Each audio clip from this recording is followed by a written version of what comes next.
we hear from you that you're looking for something that looks like a work plan from us. Well, not as detailed a work plan as I usually see from you. I just don't want it to be, I don't want to create a giant homework assignment. I want to create a thought assignment about trying to figure out how to, for some of these things, as you know, you can see it the way Board Member Moore did, that we're working on all these things in a lot of places, which is why I think he's reluctant to prioritize such that we drop things off. But I think the issue is figuring out how to prioritize where the level of effort is in this context. And if there's a reference to what we're doing in another context, I mean, take all 11 and put them in a context for us in terms of where you think we can put extra effort most productively in the short term, aware of being inclusive and explaining ourselves in a more detailed way than this does. I mean, for some of us, this is code because we've lived this for a long time on whatever side of the issue, or in my case, on every side of it for some reason over time. But so that we can also then, at the next time we come in front of the full board, have perhaps even a more productive conversation and set aside more time. That's for right, presentations. because as you look at these recommendations, the outcome is, it could be different with respect to guidance or a training module, or just whatever commitment makes sense within them. And as Ms. Whitney brought up, there's EPA commitments and deliverables maybe we could get out of this effort too, so that we're not just for our own cost of compliance process, but also meeting other obligations. No, So- and also the fact that, as I think Mr. Garabedian said, every situation is different. So you're not doing anything across the board here. You're just saying, what are the things we could do? And how do we start looking at it in a way that's going to make a difference in more places, right? I think that's what I saw. Yeah, and then just engaging the regional boards is critical. They're the ones who really do the MPDS program. We do some, don't get me wrong, Phil, but, and that's been great, and it has to continue for this to be successful. Yeah, they are fully engaged. Yeah. Just one final comment. In order for us to get this to the board in February, we're going to have it done by mid-January. That's about 2 months from now with the holidays in between. It's too It hard seems with as everything though, else we're doing. We will certainly do it as quickly as we can, but somewhere more in the March to April timeframe is probably more likely, considering the need to coordinate with the stakeholders and with the regional boards, and then have enough time for people to comment and look at it. Actually, that's fine with me, because I think in January and February, we're going to be spending hours on drought things, Yes. unless All right. it Well, thank you. pours. So we're splitting the difference now between 3 and 6 months. How's that? All right. Good point. Anything else you want to? You're always good at that. Is there anything else that we should?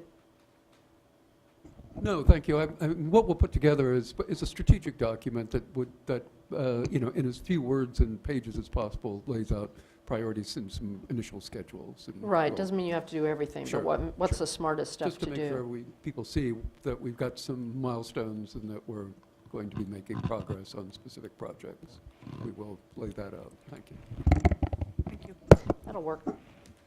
All right. Good. Thank you very much.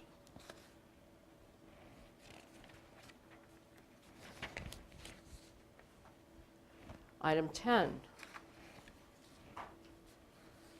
Mr. Howard, you're supposed to introduce, it's item 10 and item 11, and I'm supposed to read something. So what order? Do you introduce, or Michael introduces and then I read, and then Michael explains? What? I'm sorry, I don't usually have to do these. When I get them, I get confused. Well, Mr. Howard will be prepared to introduce if necessary, but I do want to emphasize that the particular items that we have before us today are two distinct items. Okay. And for the people in the audience, when the board has workshopped this previously, we have just simply combined the environmental document, the draft mitigated negative declaration, with the comments on the draft drinking water permit. However, for a variety of procedural requirements today, we are going to take them separately. I've looked over the list of commenters, and we do have 2 separate comment cards that have been submitted for the environmental document. That's what we're going to hear from staff on first. And so if people intend to comment on that initial study mitigated negative declaration, they should make sure to get a card in on item number 10. I would recommend the board, at the conclusion of the public testimony on this, close that hearing and then take action on the environmental document, and then we will receive comment on the actual permit itself after that is item number 11. And looking over the materials, staff have prepared separate reports or presentations for the board on each item. All right. Now I read this. Okay.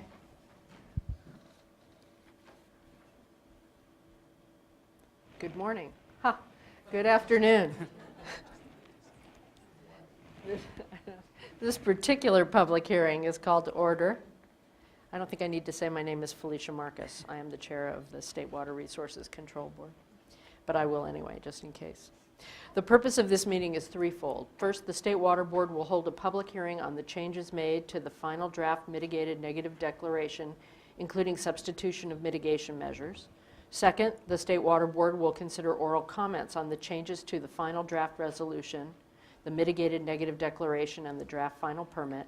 And third, the State Water Board will consider approval of the mitigated negative declaration, adoption of the final draft resolution, and adoption of the final draft permit. That's different than what you just said.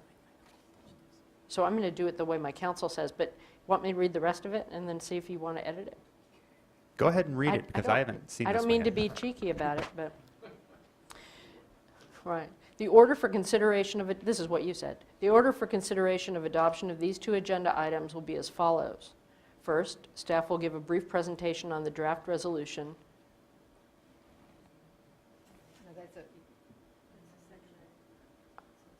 I'm just going to let you explain it then, because I'm not following this.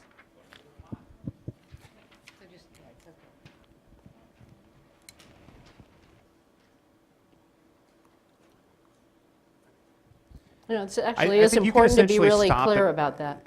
We can stop essentially what I described earlier. There are going to be two separate staff presentations. Right. I would recommend that the board go ahead and after you've received the staff presentation and received the public comment on the mitigated negative declaration, that is item number 10 on the board's agenda, that we then close the hearing.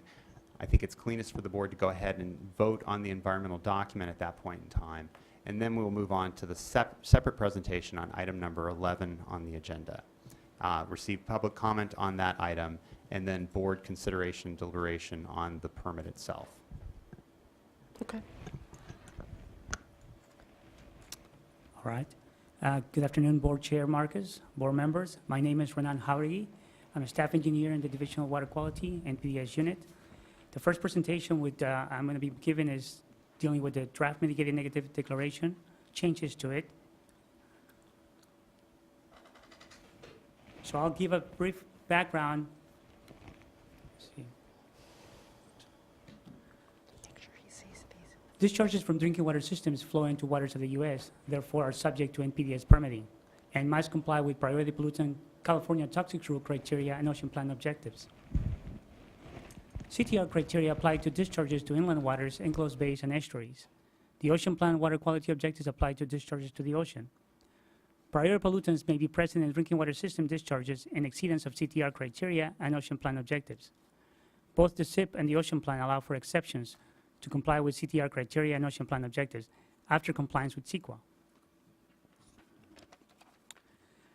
In order to provide the exception, a draft resolution that grants the regulatory exceptions for discharges from drinking water systems was drafted, along with a mitigated negative declaration. Both items were issued for public review exceeding 60 days, and following public comments, minor changes were made to the resolution and the mitigated negative dec, and a suitable mitigation measure was identified applicable to groundwater supply well discharges. So language was changed in the resolution and the draft MND to make them consistent. References to discharges from raw and treated water have been changed to reference to discharges from drinking water systems.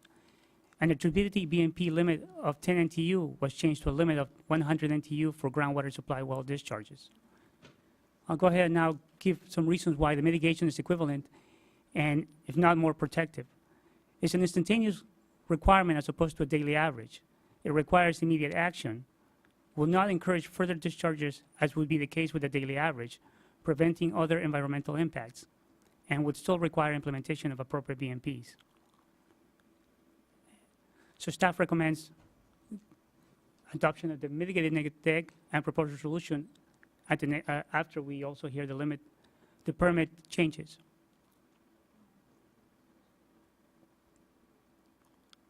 Staff recommends adoption of the mitigated negative declaration based on the changes and the proposed resolution.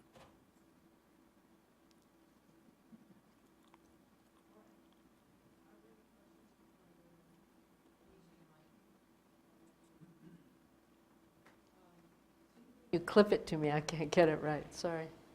We have a speaker. Cora Schaefer, I hope I got that right, from Santa Fe Irrigation District, Operational Manager. Is this on the EIR part? Thank you for giving me the opportunity to speak. I was hoping if we could delay the EIR adoption until after we review comments on the actual permit, because that way it's a little bit more in relationship to the permit if there's any modifications to the permit. That'd be my request. I think the way we're proceeding is to try and take them separately. So Okay. do you have an issue that's a problem with the mitigate? It would help us if you have one to articulate it. Yeah, I would like to articulate it with the permit because it's specific to the permit. The specific issues in relationship to the water treatment plant discharges and their inclusion in the permit, and it would be better discussed under the permit discussion. Yeah, then I would just recommend that the gentleman come up as part of item 11. The environmental document serves a different purpose than the actual permit modifications. And Right. even the issue that he's raising, the way that the document is crafted, I don't see the board making any changes in the environmental document that would affect its decision to address or incorporate any of the comments it sounds like he's prepared to make All on the right, permit so itself. that's not a limitation in the, Yeah, so I would recommend that we have him come up under item 11. I'm here for 11. okay, come back to Okay. 11, which is our favorite number anyway. At least Steve and my favorite number. All right. There are no other comments on that. I move we adopt the proposed resolution and Wait, is there another one? for the On the mitigated negative declaration, as opposed to the actual policy?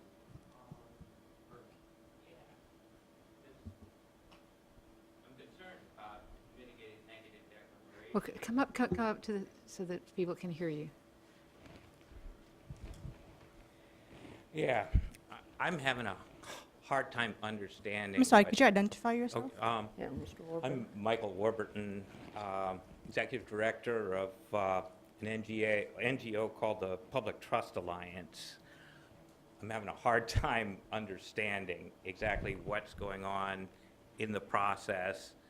And I understand there have been a lot of workshops, and I'm coming in afterwards, but a whole lot of red flags got raised. And anyway, as a bit of background, Public Trust Alliance was founded 12 years ago with the mission of defending public interests when legally designated trustees either choose not to, or when dominant political entities seem bent on giving away public rights for private gain. That's basically a big problem in this state today.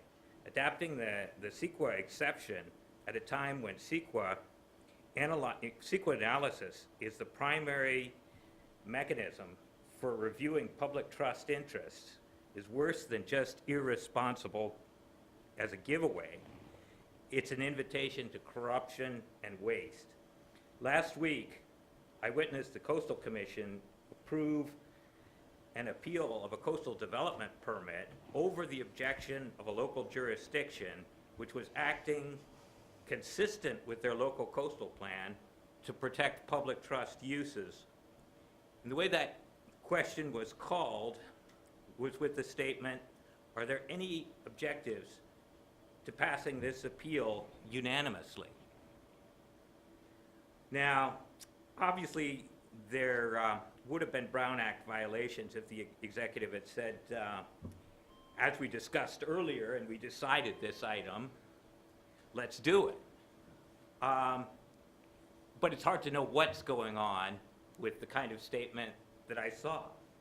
Now today, you're adopting a regulation that will, it'll grant an exception from CEQA, you know, for drinking water system discharges without, without accompanying the application with a map. And where the public or the resource managers could actually see what other sources of water could be affected. This has the effect of totally shifting the burden of analysis and understanding from an applicant, possibly very well funded, to your knowingly overstressed staff. And at yesterday's conference on the public trust and reasonable use doctrines, I heard that you've been having a hard time telling the difference between an amplified because I said so and a carefully reasoned argument. The public trust is actually very different from reasonable use, and each of the two doctrines provide checks on the interpretation of the other. Most usefully, they offer different perspectives on the responsible use of science in problem solving. The public trust doctrine in particular provides guidance on what should be done when market prices are not an accurate reflection of public values. And for this board, it's very important to understand the public trust doctrine is one of our most valuable tools for avoiding the tragedy of the commons. Modern science has actually come a long way from Garrett Hardin's famous article. There's really been a lot of discussion of the insight that the tragedy isn't inherent in the commons, but rather in the institutionally unsupported commons. The public trust is one of our most important institutional supports for commons because it's an initial condition which is prior to all private claims. So key orders can be made immediately, and a portion of the details between private right holders can be made later. So you really want to do your public trust analysis. I'm sorry. I'm totally lost here. What does this have to do with this You're doing secret a document? negative declaration, right? And that's usually where in your process you do a public But trust analysis. it's for a discharge of potable drinking water. Help me out here. Okay, but what about a desalinization plant? That's not an issue here. That's not Staff, So- Michael, please. Now, No, I think I was going to let him use his time however he wanted, and then, because I thought what he was saying about the public trust in general I was agree. great. It should be analyzed, and it usually is analyzed only during a CEQA inquiry. Well, in And- different contexts, let me see if I can put this in context for you. And again, I appreciate your acknowledging that we had a lot of workshops we weren't, and you're coming late to the party. Yeah. In the CEQA analysis, mitigated negative declaration is part of the CEQA analysis. And what Renan was explaining is they'd done a lot of work on the mitigation and analyzing whether mitigated negative deck, or a full-on CEQA analysis was required, and they have recommended a mitigated negative declaration based on that analysis. Public trust doesn't necessarily come into this kind of a permitting process. It really doesn't, unless you want to create a whole new body of law. Well, let me step back, because I think that, and I could be mistaken, Mr. Warburton, so if I'm putting words in your mouth, let me know. But I think the concern that I'm hearing from Mr. Warburton is because you are doing a mitigated negative declaration, which is for a very specific purpose, and this is what I want to make sure you appreciate, Mr. Warburton. This is the only reason that the board is really going through the mitigated negative declaration and SECRA process is because this particular project, the issuance of the waste discharge or general NPDES permit, will require an exception to the California Toxics Rules state implementation plan that the State Water Board had previously adopted. And if the board is to adopt the mitigated negative declaration today and subsequently adopts the general discharge permit, it will not exempt the subsequent projects that may be pursued from CEQA. So for example, I believe you're referring to the Caliam facility and its exploratory well that was approved by the Coastal Commission last week. And I think that there's some kind of doesn't have to blending do of with this, though. concepts. Yeah. Well, you know, Caliam does operate a drinking water system of more than 1,000 connections. And in the future, if they were to develop monitoring wells associated with a future desal facility, all of which would have to go through its own separate CEQA process, Right. they're not going to go, they would be able to potentially use this permit. And that's what I want to be clear. They would be going through their own separate CEQA process. All that the Permit, would this permit exempt them from CEQA or the ocean plan for their For the discharges? whole, for the discharges solely from the enumerated activities, such as, for example, if they had to purge the supply wells or if they had to establish monitor wells. But the actual activity that they will undertake in terms of developing a monitoring well system for their drinking water supply, which is something that public water supply systems have to do occasionally, would the discharges associated with operating those would not have to go through an NPDES permit. They would be able to enroll under this specific permit. But the facility's development of those wells and the activities that I think Mr. Warburton is concerned about would still have to go through a separate CEQA process. So this doesn't provide them a blanket authorization to develop those wells. It's once they have those wells, the discharges themselves, if the board adopts this permit, and if the discharges otherwise fall within all of the conditions of the permit, would not need to get a separate NPDES permit from the State Water Board or from a regional water quality control board, but would instead be able to enroll under this general permit. So it's a very narrow purpose for which the board is undertaking a CEQA analysis at this point. Okay, I confess to, you know, reading material and seeing an item on an agenda and not knowing what the heck was happening, and seeing that at the Coastal Commission, some really bright lines were crossed with no compunction or discussion whatsoever, and I was deeply concerned about what was going to happen with this board on that issue. And the negative declaration is a very scary concept to a member of the public who, you know, sees the CEQA analysis process as the only point of entry at this point for public trust concerns. So, right. No, Anyway. Understood, and vigilance is incredibly important.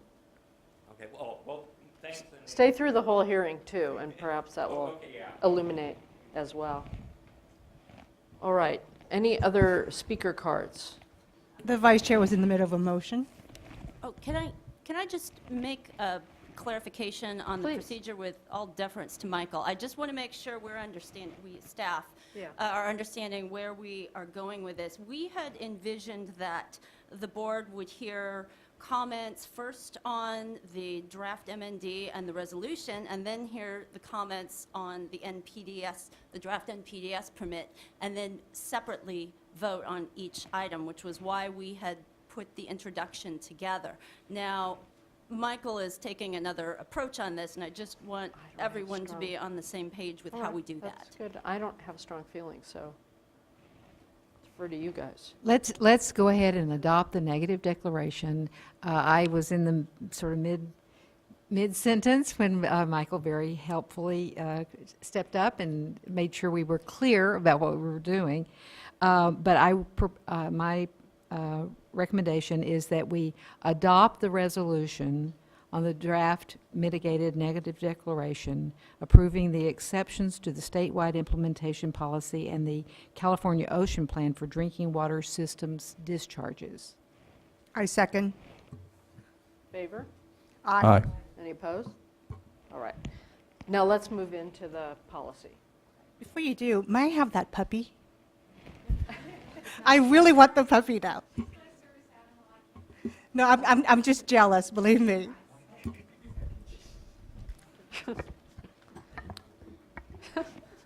Forgot there was a puppy here when you said that. I Yes. thought, what did you do? You earn a puppy? I think we should be allowed to have puppies up here. You can.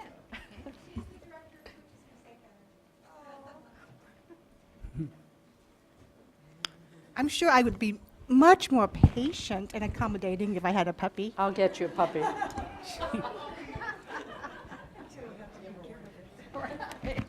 not sure.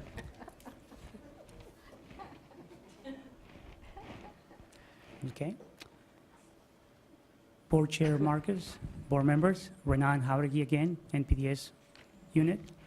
Now I'll provide a presentation on the final draft statewide permit for drinking water system discharges and the changes that came about from the workshop on the October 21st, and taking into account the board direction and the comments we received.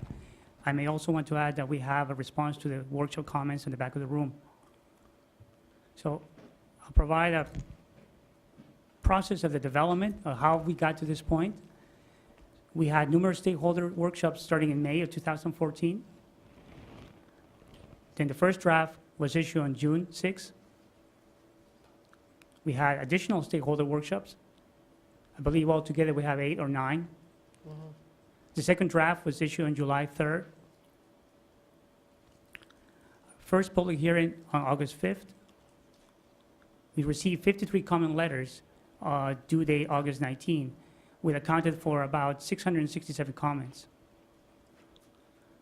We had the State Water Board workshop on October 21st, and we responded to the comments on November 7th. And we're now here for consideration of adoption of this permit. So there's a lot of issues that came about, so I'm going to go one by one. The first one is turbidity. So we maintain the turbidity effluent limit of 225 NTU for discharges to the ocean. We maintain the 100 NTU action level for best management practice implementation.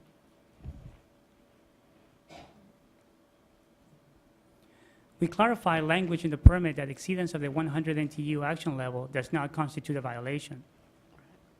We added turbidity meter monitoring for discharges due to well development and rehabilitation operations. And then we maintain the visual monitoring requirements for all other drinking water system discharges. With regards to best management practice implementation, we clarified 2 things. We clarified the minimal level of effort necessary for BMP implementation for de minimis discharges by adding language to indicate that implementation of BMPs includes proper management and routing of discharges to control the pollutants of concern. In addition, we indicated that appropriate BMPs can be as simple as rerouting the discharge to prevent it from entering into water of the U.S. We clarified that when BMP requirements apply, only apply to discharges that enter a water of the U.S. And that was specified in the discharge specification and effluent limit section. With regards to discharges to a dry water body, we evaluated the consideration of a drinking water system discharge to a dry creek or a groundwater recharge. But absence of a water in a creek does not mean there are no other aquatic life beneficial Right. uses that need protection. Receiving water beneficial uses include groundwater recharge. A dry creek is a water of the U.S. A discharge to water of the U.S. cannot be considered water reuse under the terms of an NPDES permit. So no changes were made in the permit. We also looked at fees for multiple system discharges, so evaluating the alternatives for multiple systems. And looking at the current fee schedule, there's a 3-tier, and they're based on number of connections. However, we consider it may be appropriate to consider the following alternatives for a subsequent fee schedule: adding another intermediate tier, or extending the second one to a wider range, or putting a cap on the fee for systems with multiple systems.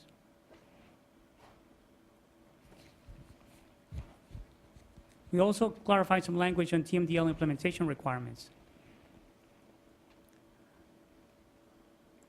By adding language in the permit to clarify that it serves as the applicable permit for compliance with TMDL requirements unless and until the regional board issues its own individual or general permit. And the expectation is that the conditions of the permit, the proposed permit, will be sufficient to address the applicable TMDL requirements. We also added language to explain the process for TMDL implementation, and that the process does not assign new waste load allocations. So Keep in mind that the permit has been drafted with the input of the regional boards to identify the TMDLs that would directly or indirectly apply waste law allocations to drinking water system discharges. And this resulted in just the Los Angeles and the San Diego TMDLs. So the permit is simply incorporating the TMDL requirements as adopted, and it's requiring supplemental monitoring that will be reviewed on a case-by-case basis. The TMDLs also apply concentration-based waste law allocations, so it cannot be interpreted as assigning new waste law allocations for future allocations, since it's based on concentration. And factors that will be considered in looking at the supplemental monitoring data includes discharge volume and duration, pollutant type, and applicable waste law allocations to determine if the conditions in the proposed permit address the TMDL requirements. With regards to the application package submittal, we extended the submittal due date for the notice of intent and notice of non-applicability. Normally, notice of intent do not have a deadline for submittal. The discharge is submitted as they see the need for the coverage. We're placing a deadline in this permit to account for all discharges required to be enrolled. And the permit has been changed to allow the submittal of applications anytime after the effective date of the permit, but no later than September 1st to provide enough time. Significant. Okay. We also clarified application requirements regarding mapping information. So now the permit allows the option of providing general location of the facilities or the boundaries of the service area. It also requires only the receiving waters that are named and major named downstream waters. Now, for discharges within 300 feet of a water body, the discharge is only expected to submit the representative distance of 300 feet on both sides of the named water bodies. We also address those emergency and security concerns for Los Angeles Department of Water and Power regarding monitoring and notification requirements of emergency discharges and other security concerns. So the monitoring and reporting requirements have been changed to clarify that emergency discharges do not require receiving water monitoring. Furthermore, the notification requirements only apply upon becoming aware of an adverse effect to the receiving water caused by an emergency discharge. And the application mapping requirements have been changed to allow the option of general location of system boundaries. With regards to chlorination, we added language to make it clear that dechlorination BMPs also include natural dechlorination. And we also respond to how to address potential false positives for chlorine residual field monitoring. So the permit has been clarified to include dechlorination BMPs are both chemical and natural dissipation. The compliance determination section in the permit already allows for explanation of false positives in meter readings. The presence of chlorine at levels above 0.019 milligrams per liter is toxic to aquatic life. So the minimum level of 0.1 milligrams per liter to establish the presence of chlorine is an already minimal acceptable level currently applied to field meter monitoring.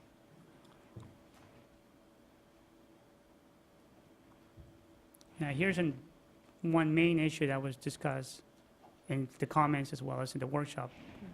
So we wanted to make it clear that we modified the permit to indicate that it does not include filter backwash discharges. So the permit has been drafted implementing regulatory exceptions to the state implementation policy and the ocean plan for compliance with priority pollutant criteria specified in CTR and the ocean plan. Filter backwash discharges do not fit the category for a SIP exception and instead are considered a wastewater that will need to comply with those criteria and objectives in order to be covered on an NPDES permit. The permit as proposed does not cover filter backwash that discharges to waters of the U.S. However, filter backwash that's recycled to the headworks of the treatment plant or is discharged to a reservoir upstream that's not considered water of the U.S. will not need NPDES permit coverage.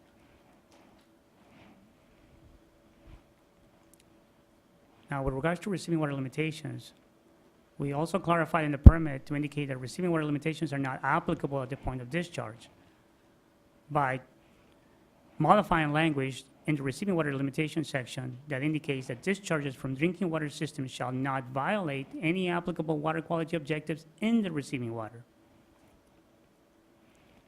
And the permit already has language that reads, at a minimum, shall not cause or contribute to an occurrence of the following in the receiving water.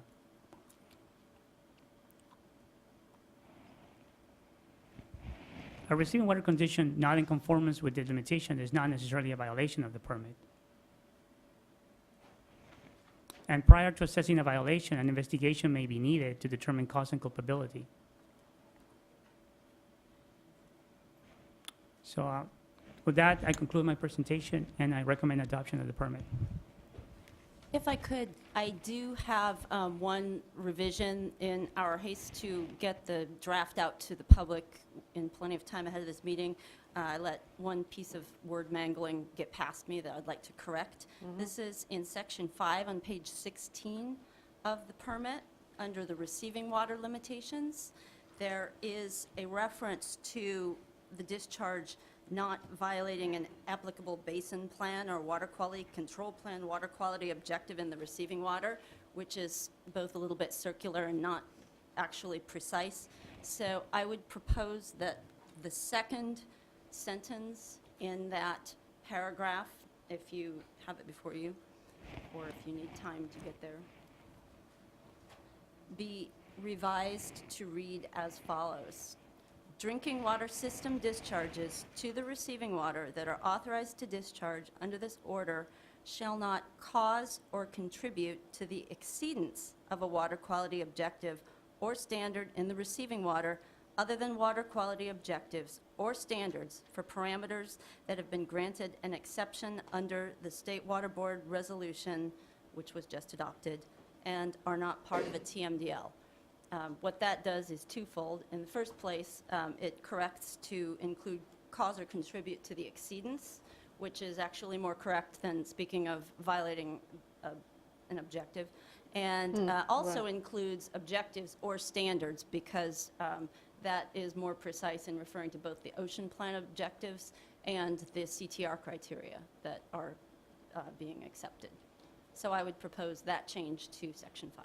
All right. You may have folks who are scribbling really fast as you were talking. That it does make sense to me. It might be good to put it up at some point before we. Okay. Yeah, there was a comment that was received. I know some comments were And asked. actually, there was one of the comments I saw, I went back and I looked at it and I read it and I went, wow, Yeah, that it was a doesn't good catch. quite make sense. So I can read it again, or I have a printout, or I don't have it on.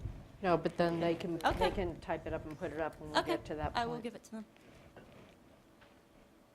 All right. Okay, just a real quick question. So I appreciate you analyzed the issue of going to a dry creek bed and whether there be groundwater recharge and that sort of thing. I guess, and I understand the rationale you provided there. Do we still have the ability to recognize in some way that there is a beneficial, there's a benefit to this type of practice that's conserving water resources, and there are locations where it would be appropriate and beneficial for water supply recharge, however incrementally. I mean, I was a little uncomfortable saying it's not reuse. So I think that that's not the issue. The issue is that it would have to meet the conditions of this permit. And recharge is a beneficial use to the stream. Whereas if it wasn't a water of the U.S., it wouldn't need to meet the conditions of this permit because it doesn't need a permit under this. So that's the distinction. It's not that we don't think it's a reuse, it's that you'd have to meet the conditions of the permit. Yeah, that's a good clarification, because I think, yeah, that's your intent, and that it would be a prudent practice in many cases to do dry stream bed recharge. If I can also add to that, is the reuse is a beneficial use, but the beneficial use within a water of the United States, which falls under the Clean Water Act and thus under an NPDES permit. So it's a little different than the definition we're using in the permit, which allows you not to have to meet the NPDES requirements. Okay, I get it. Any other questions before we go to comments? We have a significant number. I'm saying that for people on the next item in case they want to get a cup of coffee, because it'll probably take us a little while. First, Melissa Thorne, City of San Bernardino Municipal Water Department. on behalf of them. And after that, it's you, Mr. Warburton. I'm going to give you the option of listening to everybody else before you come back, or just coming. It's totally up to you. Good afternoon. Hi. I am Melissa Thorne here on behalf of the City of San Bernardino Municipal Water Department today. And I think this is a good idea to adopt this permit where people don't have another permit available for coverage, but in some cases people are already covered by an NPDES permit and like their permit and would like to keep that permit. So the city is covered right now by a regional NPDES permit for de minimis discharges and would like to keep coverage under that and request that this permit not supersede that coverage or have the ability where they can keep their own permit. From the response to comments, it seems like this NPDES permit is not being adopted as WDR, only as an NPDES permit. Sometimes the monitoring is different where it's to Waters of the United States, and I just wanted to state that you shouldn't presume that all discharges are to Waters of the United States, particularly like the Dry Creek bed may or may not be. It depends on whether the Corps of Engineers has exercised jurisdiction over that water body. And so I think there's kind of a presumption that just because you're discharging, it may be to Waters of the United States, it may not. As you know, they just adopted or trying to adopt a new rule, and there were hundreds of thousands of comments on that rule. And so I think we're still in such a state of flux, it's hard to know. And I think people can get covered conservatively, but we wouldn't presume that they're all discharges to Waters of the United States. And I thank you for the change. It looks like one of our comments about the chlorine dissipation, we're trying to say that there is natural dissipation and that should be covered, and I think that that has been, because as you were talking about earlier on resource realignment, we want to make sure that we're not just monitoring for monitoring's sake and doing things that aren't necessarily helpful. The last thing, the change that was proposed just now on the change of the wording in the receiving water limitations, I prefer the not violating water quality objectives to the cause or contribute language, because there is nothing in the Clean Water Act that says cause or contribute. I've said this before, it's only in the reasonable potential regulations. That term cause or contribute is not an NPDES thing, and because you're adding it as a receiving water limitation, it becomes arguably a state-only requirement. So I would caution you on that, and I know receiving water limitations is on your agenda in the stormwater context, and we might want to have that conversation more globally, but I think here you have the opportunity to not make that change. Thank you. All right. Can you, thank you, Ms. Thorne. Can you comment on the, right now they have a permit they like? Because I know this came up in different contexts where folks have a permit they like, but it doesn't really cover them. Yes, I'll go ahead and address that. Oh, yeah. We received a lot of comments from folks that have permits that they like from their regional board. We've also worked with regional board staff that are happy to see the state boards taking this on. This goes back to the issue of consistent regulation and being able to keep an eye on the cost of compliance and the level of regulation over discharges from drinking water systems and keeping that fair and equitable across the state.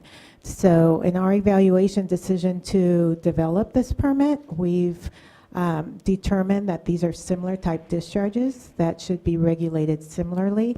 And in the fact sheet of this permit, we do show the variation among the regional boards that regulate, and then even the regional boards that do not regulate these discharges. In addition, I think this permit will apply the statewide exceptions versus just each individual permit may not have the SIP and the ocean plan exceptions applicable. Right, that was the other issue where some folks want to go at their peril versus for whatever reason. But the whole point is that those other permits don't give them coverage Right. from the CTR or ocean plan. So do they become the part of that group you mentioned that have to submit an NOI by September 15th or September next year? I did have a question about that, because I think because you're adopting them separately, the mitigated neg deck applies to all drinking water discharges, so I don't think it has to be this permit that you're covered under, and in fact, the permit itself talks about separate permits where there's a TMDL special issue, but Like you would where still there's have more coverage. that So I needs to don't be think that covered. that is actually a reason to not let people have their own permit. And in fact, we have like the sanitary sewer overflow permit where there's not consistency around the state because regional boards keep adding stuff on top of it. So I think if people like their permit, they're covered by the mitigated neg deck, I think they should be able to keep that permit. And I don't think we have consistency right now anyway on a lot of different permits. But we have to start somewhere, so let's start here. Yeah, I thought it was our intent to replace the regional board Yeah. permits. It Yes, is. okay, I That's- just want to be that's what the clear. issue Yes, Ms. it is. Norm's clients are Yeah, objecting. okay, right, I okay. would also just make the point about the exception. We did intend that the exception could be implemented through other permits as well, not just this one. But the point that we would make is that this permit does implement the exception by including the specific measures that were included in the CEQA document as mitigation. So if a regional board wanted to give a specific permit, presumably because there was something else that needed to be done more, they could avail themselves of what you put in this permit. It's, Is that what you're saying? this permit is clear that this is for low-threat discharges. If Yes, there is a low threat discharge only. that is not low threat and has a specific threat the regional board has to address through their own permit, they will do so.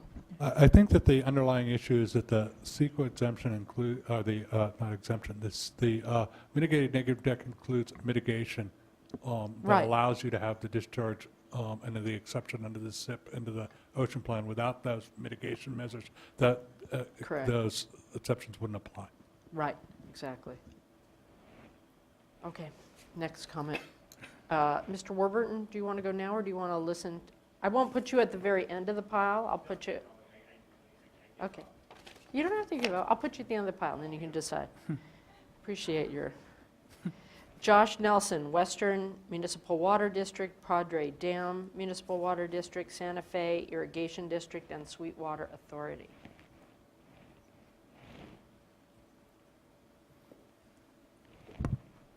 Good afternoon. Josh Nelson, representing the agencies that Chair Marcus mentioned, all of which are local water suppliers in the San Diego and Riverside areas. Thanks, yeah. We appreciate the proposed changes to the permit and the state board's willingness to work with local water districts on areas that are concerned. We request one additional change.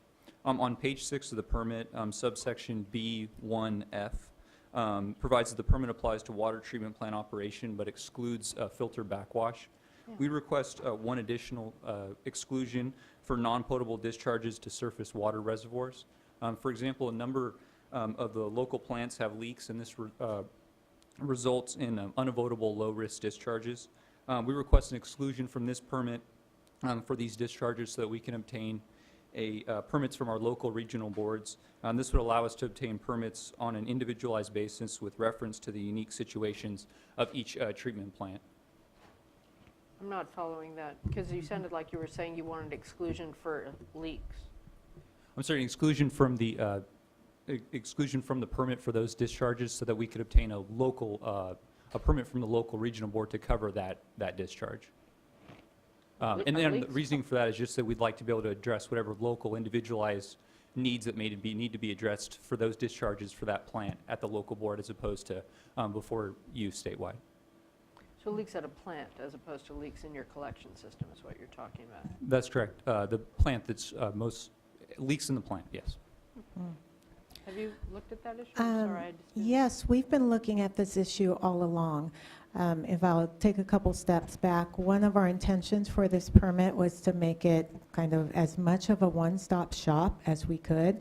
So I explained in previous forums here that first we were looking at just distribution systems. Then we added well facilities. Then in speaking with the stakeholders, we added water transmission lines and so forth. So as Mr. Nelson mentioned, he wants the ability to address unavoidable low-risk discharges through a regional board order. All these discharges are low risk, and so with the exception of the filter backwash, which now Which we've really is a determined the waste product, wastewater, right. these leaks can happen anywhere in the system, and as long as they're low risk and they fit under the scope of this permit, we really do not see why a regional board would need to issue a separate permit. I'm a little confused as to why you would want a separate permit.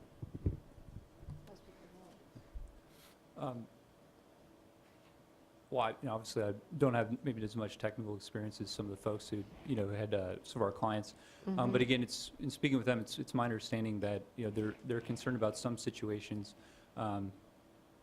where they would just prefer that those discharges be handled locally and not within the terms of this permit. Yeah, I think the answer for them is to go to their regional board, which can do a permit if they think there's something above and beyond that needs a separate permit. And so in the case in which they have an issue they're worried about that's significant, then they probably could get a permit. But if it's de minimis and it's not going to be a problem, there's really no reason to get a separate permit and go through all the time and trouble. Yeah, I'd say, moreover, go to your regional board that are overseeing the implementation of this permit in their region, that are helping with the NOI processing. This doesn't exclude regional board staff from working with local utilities at all. What this is a statewide tool that provides consistency and that all regions use. We still really rely heavily on the regional board with the relationships with the local utilities. Thank you. Yeah, thank you. Adam Walkowitz from Aqua. Hello.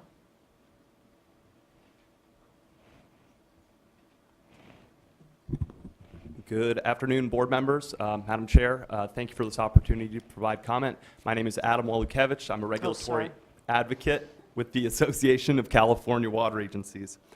Aqua represents 430 public water agencies in the state of California. Many of our member agencies are drinking water suppliers. As drafted, this permit affects every single one of our member agencies that supplies drinking water. Accordingly, we've been very engaged in this permit from the outset to try to develop a permit that works for all parties involved. I'd like to begin by thanking staff. Aqua really appreciates the substantial efforts that state board staff made in setting up workshops around the state. We coordinated jointly on those workshops, and they really provided an opportunity for stakeholders to interact directly with permit writers and understand this permit from the outset. We appreciated the willingness of staff to also work constructively with stakeholders on revising the terms of the various drafts of the permit over time. We continued to encourage the state board to consider the comments of individual water agencies at this hearing. Different water agencies have very different concerns and interests relative to this permit. Many of those relate to their individual operational circumstances, as you just heard described. So we'd encourage you to consider, to continue to consider that input.